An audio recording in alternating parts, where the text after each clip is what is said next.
Corona महामारी भले ही चली गई हो, लेकिन उसका खौफ अभी भी लोगों के बीच मौजूद है। साथ ही कोरोना के नए नए वेरिएंट के अक्सर लगातार चेतावनी देते रहते हैं। हाल ही में कोरोना के नए सब वेरिएंट JN.1 ने प्रशासन की नींद उड़ाकर रख दी है। उत्तराखंड सरकार ने इसको लेकर सख्ती से पेश आने का फैसला किया है और इसी वायरस के चलते स्वास्थ्य एडवाइजरी जारी कर दी गई है।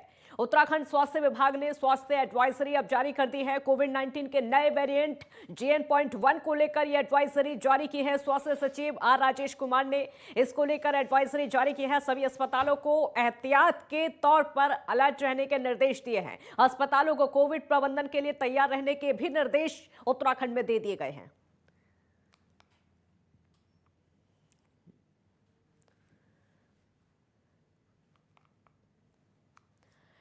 तो अस्पतालों को एकदम अलर्ट रहने के निर्देश दे दिए गए हैं, क्योंकि कोविड-19 का नया सब वेरिएंट आ चुका है और इसको लेकर स्वास्थ्य महकमा पूरी तरीके से अलर्ट है ताकि दोबारा ऐसे हालात ना हो।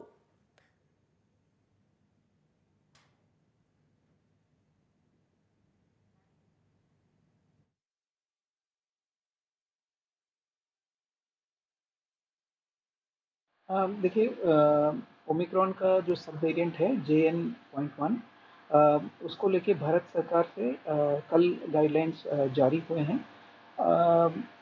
मैं इसमें एक बात ये बताना चाहूँगा कि उत्तराखंड में इस स्ट्रेन की अभी तक कोई पुष्टि नहीं हुई है और माह नवंबर 2023 से कोई कोविड पॉजिटिव केसेस की भी कोई पुष्टि नहीं हुई है उत्तराखंड में।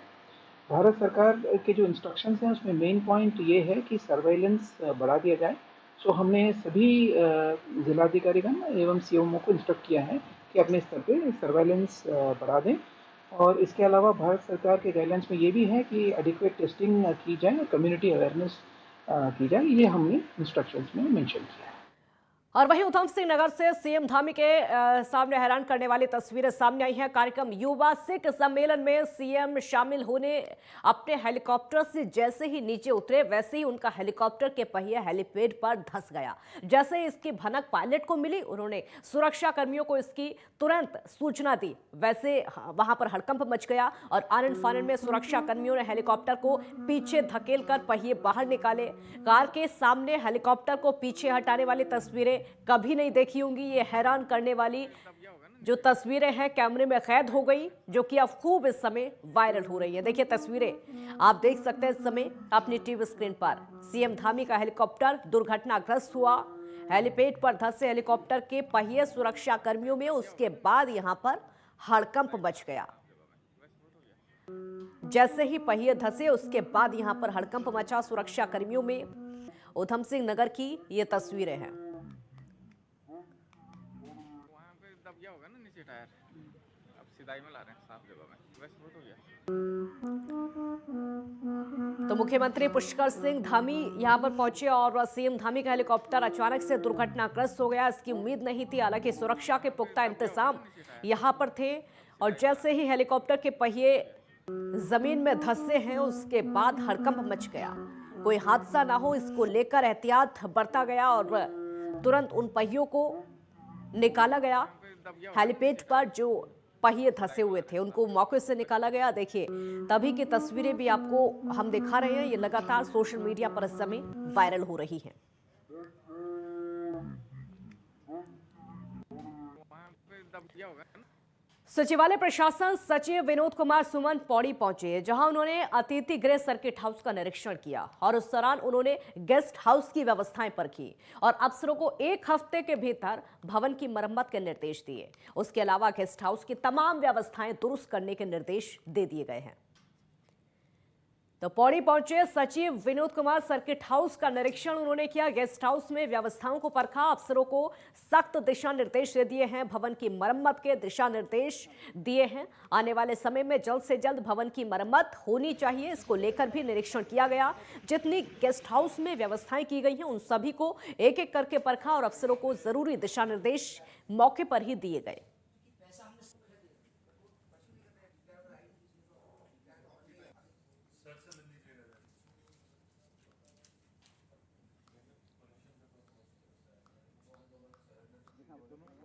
शासन के निर्देश हैं कि जो सचिव स्तर के अधिकारी हैं वो जिले में जाकर देखें जो विकास कार्य हो रहे हैं उनकी गुणवत्ता कैसी है, क्या कार्य हो रहे हैं, और अगर कोई शासन से कोई सहयोग चाहिए होता है तो यहाँ पे एक मौका मिल जाता है डीएम के साथ इंटरेक्शन करने का, वार्ता करने का भी डिटेल में। हम लोग बात करते हैं और डीएम के लेवल से जो समस्याएं शासन में लटकी हुई हैं उसके बारे में चर्चा हम लोग करते हैं और हम लोग कोशिश करते हैं कि समाधान हो। उसी कड़ी में हमारा भ्रमण था। अच्छे कार्य हो रहे हैं और बाकी विकास कार्यों का भी निरीक्षण किया जा रहा है, हम लोग कर रहे हैं। बाकी समय समय पर अधिकारी आ रहे हैं, वो भी कर रहे हैं। धर्मनगरी हरिद्वार में सुभाष घाट पर स्थित ऐतिहासिक कांग्रेस कार्यालय को हरिद्वार सिविल जज जूनियर के आदेश पर खाली करा दिया गया है। और आपको बता दें कि कार्यालय को लेकर लंबे समय से न्यायालय में वाद विवाद चल रहा था और बीते दिनों हाईकोर्ट ने मामले में काबिज कांग्रेस को प्रतिमा निश्चित किराया अदा करने के सख्त निर्देश दिए हैं, लेकिन किराया जमा नहीं करने पर न्यायालय ने वादकारी शिव कुमारी के पक्ष में कार्यालय खाली कराने के आदेश दिए। तो वहीं एक तरफ कार्यालय खाली होने से कांग्रेस की राजनीति भी चरम पर है और वहीं दूसरी तरफ कैबिनेट मंत्री प्रेमचंद अग्रवाल ने चुटकी लेते हुए कहा कि आज इतनी पुरानी पार्टी अपने अस्तित्व की लड़ाई लड़ रही है, जहां वो अपने कार्यकर्ताओं को भी पार्टी से जोड़कर नहीं रख पा रही है। इसलिए कांग्रेस को अपनी नीतियों और कृतियों को लेकर आत्ममंथन करने की जरूरत है।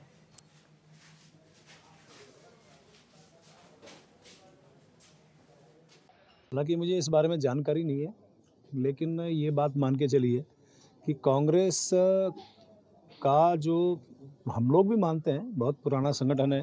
हालांकि अनेकों बार उसका विभाजन हुआ है। अब ये नहीं कह सकते वही कांग्रेस ही है या कौन सी ये कांग्रेस है, लेकिन हम कांग्रेस के रूप में, पुराने कांग्रेस के रूप में भी यदि हम बात करें, पुराने संगठन को यदि आज अपने अस्तित्व की लड़ाई करनी पड़ रही है, चुनाव में बैसाखी का सहारा लेना पड़ रहा है और कार्यकर्ता नाम की चीज़ वहाँ से ख़त्म हो रही है और आज सभी लोग माननीय मोदी जी का जो है नेतृत्व स्वीकार कर रहे हैं, तो इनको अपने बारे में विचार करना चाहिए। हम लोग उच्च न्यायालय में क्या नाम है हमारी रेट डली हुई है परसों की तारीख की, लेकिन आज कुछ असामाजिक तत्वों ने उस कार्यालय का ताला तोड़कर कब्जा ले लिया। हमने पुलिस में उसकी प्राथमिकी भी दर्ज करवाने के लिए तहरीर दी है कि आप अपने सीसीटीवी फुटेज खंगाल के जो सुभाष घाट पर पूरे से लगे रहते हैं वो उसकी सीसीटीवी फुटेज खंगाल ली जाए और इन लोगों ने इसका ताला तोड़ के प्रवेश किया है, उनके खिलाफ मुकदमा दर्ज हो और डकैती के उसमें क्या नाम है। गौला नदी में खनन को निजी हाथों में देने के साथ ही वाहनों की फिटनेस को पहले की तरह किए जाने की मांग को लेकर खनन कारोबारी लगातार आंदोलन कर रहे हैं। बीते दिन अपनी मांगों को लेकर खनन कारोबारियों और डंपर मालिकों ने एसडीएम कोर्ट में प्रदर्शन किया था, जिस पर प्रशासन ने डंपर मालिकों पर बुध पार्क से एसडीएम कोर्ट तक बिना अनुमति रैली निकाले जाने और फिर एसडीएम कोर्ट परिसर में मुख्यमंत्री के खिलाफ आपत्तिजनक नारेबाजी करने के खिलाफ अपर पुलिस अधीक्षक और सीओ से इस मामले में जांच करने और नियम के अनुसार विधिक कार्रवाई करने की मांग की थी। और वहीं आज एक बार फिर से दोबारा खनन कारोबारी विधायक सुमित हृदय से मिलने पहुंचे और कहा कि सरकार हमारी आवाज दबाना चाहती है और वो हरगिज इससे पीछे नहीं हटेंगे। और वहीं उधर विधायक सुमित हृदय ने कहा कि सरकार की नीतियां गलत हैं और ये शोषण करती हैं।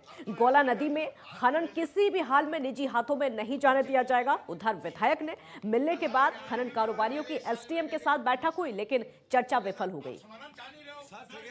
ठेकेदार बैठा है वो जो है। देखिए, बिल्कुल अन्याय हो रहा है। मैंने कल भी प्रेस कॉन्फ्रेंस में ये बात बोली थी। गौला नदी आर्थिक जननी है पूरे हल्द्वानी की और हल्द्वानी आर्थिक केंद्र पूरे कुमाऊं का, और निजीकरण की तरफ जो ये बढ़ते हुए कदम इस सरकार के हैं, इस सरकार की दुर्दशा को साबित करते कि अपने ही राजस्व की, अधिकृत राजस्व की चोरी कराने को ये सरकार तैयार है। कांटे हटा दिए गए हैं, अब नपत होगी घन मीटर के हिसाब से। और आज पैट्रिक साहब जो हैं, जिनका बयान आया अखबार में, उन्होंने साफ बोला है कि नहीं, निजी आदमी गौला के अंदर कोई नहीं जाएगा, लेकिन बाहर गाड़ियों को रोका जाएगा उनकी चेकिंग करने के लिए। उत्तराखंड में बर्फबारी के बाद स्वर्ग सा नजारा देखने को मिल रहा है। लगातार हो रही बर्फबारी से घाटी में बर्फ की सफेद चादर बिछ गई है। ऐसे में औली में भी अब धीरे धीरे औली पर्यटकों से गुलजार है। यहां पहुंचने पर पर्यटक चेयर लिफ्ट का आनंद ले रहे हैं, तो कोई घुड़सवारी कर रहा है, तो कोई स्नो स्कूटर से औली का दीदार कर रहा है। औली में पर्यटक खूब आनंद ले रहे हैं।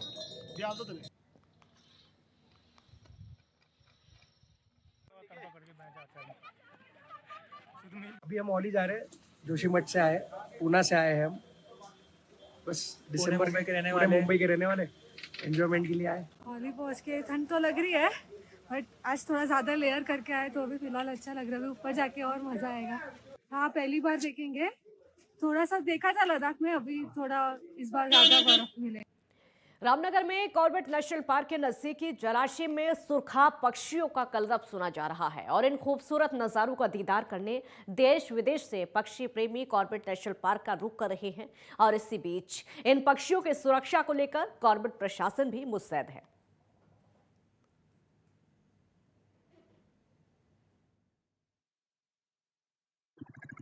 Hi, my name is Alfie Myers. I'm from England, the UK, and I'm here to look at the birds of Ramganga Valley, try to understand the nature and the problems that are happening at the moment, things they're facing, and try to really immerse myself in the culture of India. And I'm really enjoying it so far.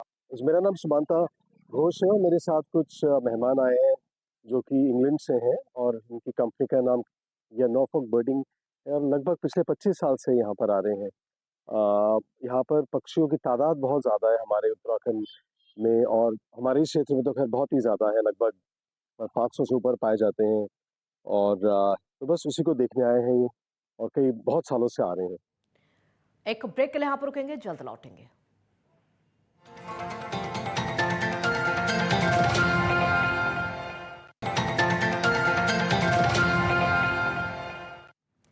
Break के बाद एक बार फिर स्वागत है आपका। आज श्री राम मंदिर में प्राण प्रतिष्ठा की प्रक्रिया के प्रथम चरण में अयोध्या से आए अक्षत उधम सिंह नगर के दिनेशपुर पहुंच गए हैं और इन अक्षतों का दिव्य और भव्य स्वागत हुआ।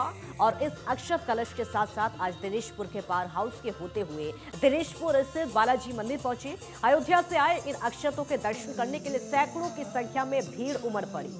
श्रद्धालुओं पर पुष्प वर्षा की गई और जय श्री राम के जयकारे यहां पर लगाए गए। हनुमान चालीसा का पाठ भी किया गया और इस मौके पर स्वयं सेवक संघ के तमाम लोग और दिनेशपुर और आसपास के क्षेत्र के जनप्रतिनिधि यहां पर मौजूद रहे। अक्षतों का यहां पर जोरदार स्वागत किया गया। अक्षतों के दर्शन करने के लिए सैकड़ों की संख्या में भीड़ उमड़ी। श्रद्धालुओं पर पुष्प वर्षा की गई, जयकारे लगाकर हनुमान चालीसा का पाठ यहां पर किया गया और इन उत्साह श्रद्धालुओं में नजर आया।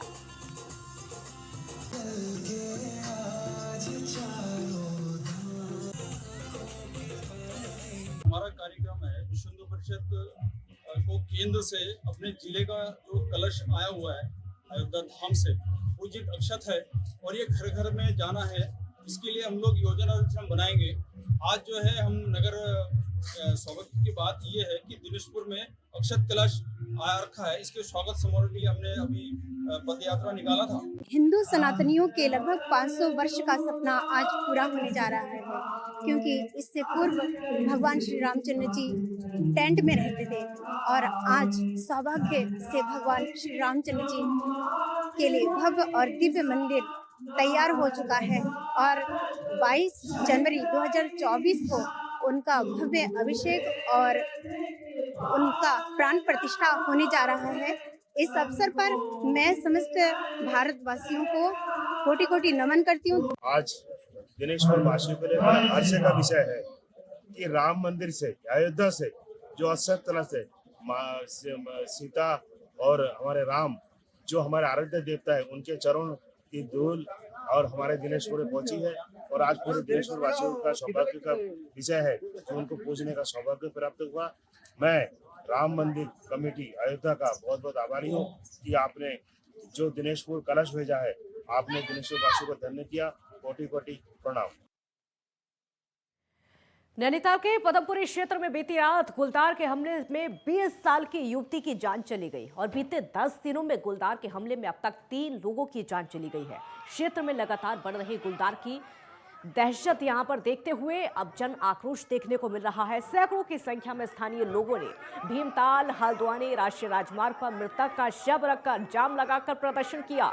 स्थानीय लोगों की तरफ से वन विभाग पर लापरवाही करने का आरोप लगाया गया है। स्थानीय लोगों का कहना है कि गुलदार के आतंक को देखते हुए कई बार उन्होंने गांव में वन विभाग से पिंजरा लगवाने की मांग की है, लेकिन अब तक वन विभाग ने कोई कार्रवाई नहीं की, जिसके चलते अब एक मासूम को अपनी जान से हाथ धोना पड़ा है। स्थानीय लोगों ने प्रशासन से मृतक के परिवार को उचित मुआवजे की मांग की है।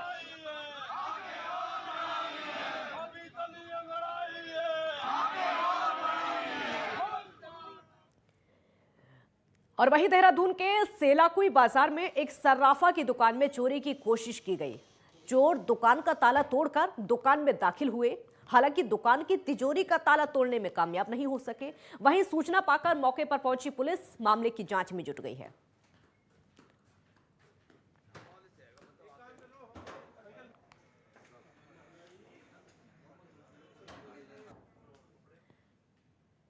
और वहीं देहरादून में भू कानून की मांग एक बार फिर से जोर पकड़ने लगी है। भू कानून और मूल निवास के मुद्दे को लेकर एक बार फिर से कई संगठन लामबंद हो गए हैं। इसके लिए देहरादून में मूल निवास स्वाभिमान रैली निकालने की तैयारी है। उत्तराखंड के लोक गायक नरेंद्र सिंह नेगी ने लोगों से ज्यादा संख्या में रैली में शामिल होने की अपील की है।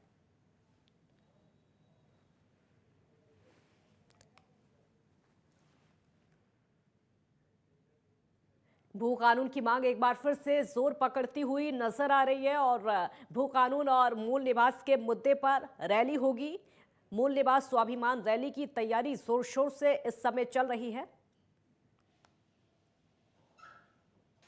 मूल निवास भू कानून समन्वय संघर्ष समिति आगामी 24 दिसंबर 2023 को एक महारैली का आयोजन करने जा रही है। सभी उत्तराखंडी भाई बहनों से आग्रह है कि उक्त तिथि को परेड ग्राउंड देहरादून पहुंचकर इस लड़ाई को मजबूत करें। मित्रों, राज्य के मूल निवास व्यवस्था समाप्त होने से हमारी पहचान का संकट पैदा हो गया है। आज बाहरी राज्यों के 40 लाख से अधिक लोग यहां आकर स्थायी निवासी बन चुके हैं, जिससे हमारे रोजगार, व्यवसाय तथा नई पीढ़ी का भविष्य प्रभावित हो रहा है।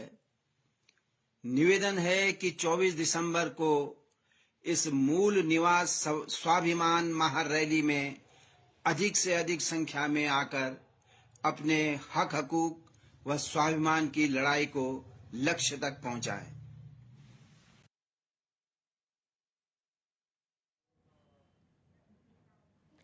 और वहीं मूल निवास स्वाभिमान रैली निकालने की तैयारी के बीच में बीजेपी की प्रतिक्रिया सामने आई है। बीजेपी के प्रदेश प्रवक्ता हनी पाठक ने कहा कि सरकार जल्द ही भू कानून और मूल निवास के मुद्दे पर जल्द बड़ा फैसला लेगी और इस दौरान उन्होंने कांग्रेस पर जमकर निशाना साधा। उन्होंने कांग्रेस पर जनता को गुमराह करने का आरोप लगाया है।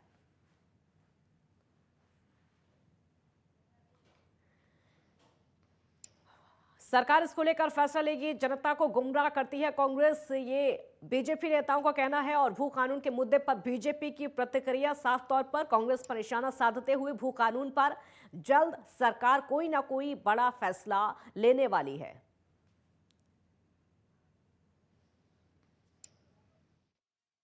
देखिए, आज तक भारतीय जनता पार्टी ने जो कहा है वो करा है और वो करती चली आ रही है और धरातल पर करती चली आ रही है। भू कानून की जहां तक बात है कि हमारी सरकार हर विषयों को लेकर हमेशा से गंभीर रही है, तो अगर इस विषय को भी देखेगी और इस विषय को देखकर जो सही एक्शन होगा वो पूरी तरीके से लेगी, क्योंकि जनता को भटकाना हमारे स्वभाव में नहीं है, भारतीय जनता पार्टी के स्वभाव में नहीं है। तो निश्चित तौर पर जो उचित रहेगा वो कार्य हमारी सरकार अवश्य करेगी। उत्तराखंड के मुख्यमंत्री पुष्कर सिंह धामी ने मंगलवार को राज्य स्तरीय खेल महाकुंभ 2023 का उद्घाटन किया। महाराणा प्रताप स्पोर्ट्स कॉलेज में इस कार्यक्रम का आयोजन किया गया। गुब्बारे छोड़कर सीएम धामी ने खेल महाकुंभ की शुरुआत की। देखिए।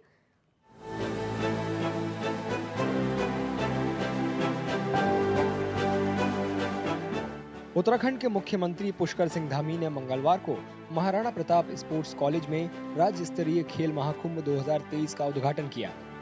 कार्यक्रम की शुरुआत सीएम धामी ने रंग बिरंगे गुब्बारे उड़ाकर की, जो खेल भावना का प्रतीक है, जिसे राज्य बढ़ावा देना चाहता है। प्रतिभागियों की संख्या पहले से ही 4 लाख तक पहुंच चुकी है। इसके 5 लाख तक पहुंचने का अनुमान है। खेल महाकुंभ एक ऐसा महाकुंभ है जिसमें हमारे सभी खिलाड़ियों को पंचायत स्तर से लेकर राज्य स्तर तक खेलने का अवसर प्रदान होता है।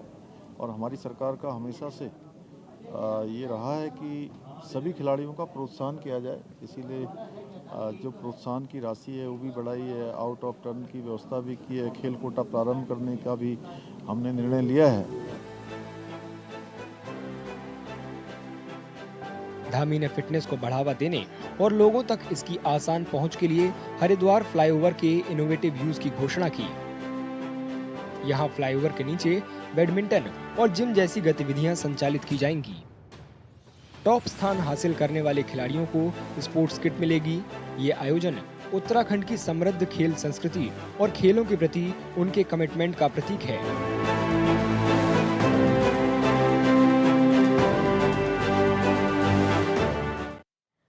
25 दिसंबर को पूर्व पीएम अटल बिहारी वाजपेयी की जयंती है। उनकी जयंती को बीजेपी हर साल सुशासन दिवस के रूप में मनाती है। उत्तराखंड में बीजेपी लगातार इस जयंती पर प्रदेश भर में कार्यक्रम का आयोजन करेगी और उसको लेकर पार्टी की तैयारियां शुरू हो गई हैं। बीजेपी नेता ज्योति प्रसाद गैरुला ने इन तैयारियों की जानकारी दी, जिसके मुताबिक प्रदेश भर में बीजेपी दफ्तरों में श्रद्धांजलि सभा का आयोजन किया जाएगा और पूर्व पीएम को श्रद्धांजलि दी जाएगी। साथ ही जगह जगह काव्य गोष्ठियों का आयोजन भी किया जाएगा।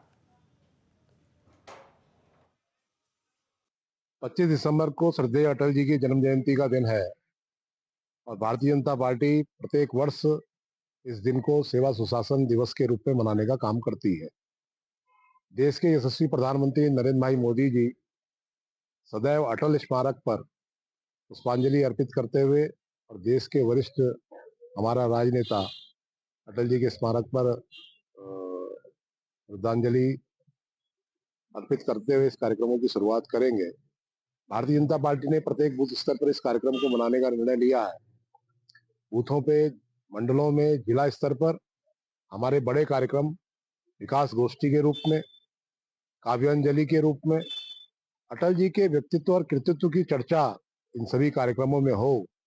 भारतीय जनता पार्टी के कार्यकर्ताओं को अटल जी के जीवन काल में अटल जी के प्रशासनिक यात्रा रही हो, अटल जी की राजनीतिक यात्रा रही हो, अटल जी की सामाजिक यात्रा रही हो, या अटल जी ने वैश्विक क्षेत्र पर भारत की मान प्रतिष्ठा को बढ़ाने के जितने भी बड़े काम किए हैं, उन सब बातों की चर्चा इन सभी कार्यक्रमों में रहने वाली है।